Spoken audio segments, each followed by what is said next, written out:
I am going to show you the fastest and easiest way you can make a YouTube thumbnail on your mobile phone. Let's get started.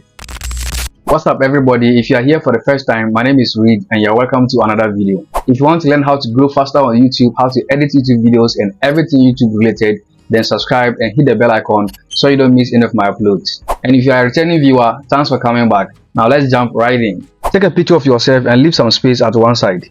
Now let's head to Canva. Then click on the plus icon at the bottom to create a new project. Then we're going to search for YouTube thumbnail. Then click on the first one here. Now let's go to camera roll. We're going to select the picture, so feel free to select the picture of your choice. I'm going to use this particular one, so I'm going to add it to page. So all you have to do is resize it like this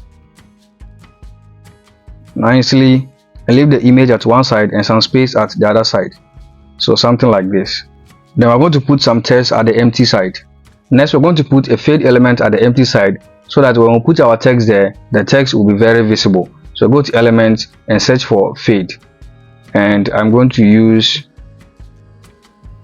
let's use this one. Then we're going to use this button right here to rotate it like that and place it nicely here. Let's resize it like this. Let's select it and change the color. So you can go to effects, then go to dual tone, click on custom, click on it again, then select the colors here and change all the colors to black. Select this one too and change it to black. Okay, so as you can see, it is now having a black color. So now when you put a text here, it is going to be very visible. So let's go ahead and add our text. So click on text below, click on add a heading, and we're going to say thumbnail. So now let's bring it somewhere here, and we're going to go to font and change the font style. I'm going to give it Anton, then click on font size and resize it like this. We're going to give it a rectangle below so that it can be very visible. So click on rectangle, go to element and click on rectangle. Let's give it a yellow color. Then bring the rectangle here below the text so the text can be much visible like this. Okay, so I'm going to scroll all the way to notch and bring it down a bit, little by little like that. Make sure that the text falls in between or in the middle of the rectangle. Okay, so let's go to layers. I'll select the rectangle and come back here. I'm going to corners.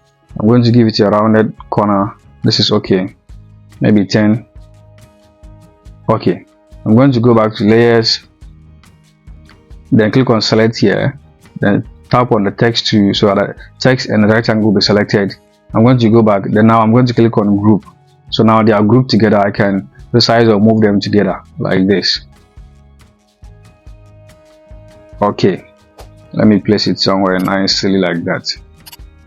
Then I'm going to click on the duplicate button right here, click on it, and now it is duplicated. So to edit this one, we need to ungroup it. So click on ungroup, and I'm going to click on the text and I'll edit the text to tutorial. Okay, I'm going to change the font style of this one. So click on font at the bottom. I'm going to give it Montserrat. Now I'm going to go to font size and decrease the font size like this. Then we'll select the rectangle.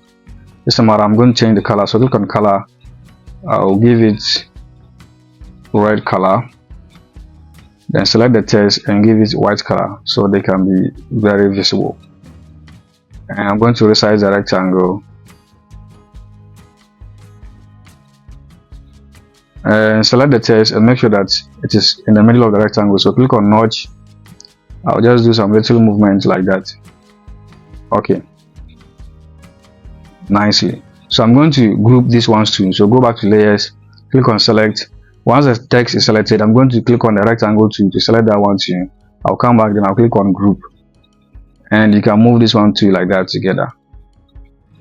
I'll just resize it like that, something like this. Okay, so I'm going to go to camera roll, then I'll navigate and locate the Canva logo. I'll click on it, add to page. So since this is a design or a tutorial in Canva, you can put the logo here. So whatever you are doing, maybe you want to show a tutorial on how to use CapCut or whatever, you can bring the logo here to show more or to throw more light on whatever you are doing. So as you can see, this is looking very nice. If your image is not looking nice, you can also adjust the image. So select it, go to adjust, and as you can see, my image is already looking good. The only thing I will do right here is sharpen it a bit. So I'll come to sharpness, I'll add sharpness, go to clarity so that it can pop a bit. Okay, so once you are done, just click on download at the top here to download your thumbnail. If you found value in this video, then give it a like, drop a comment down below, and consider subscribing for more videos like this in the future. Thanks for watching, and I'll see you in my next video.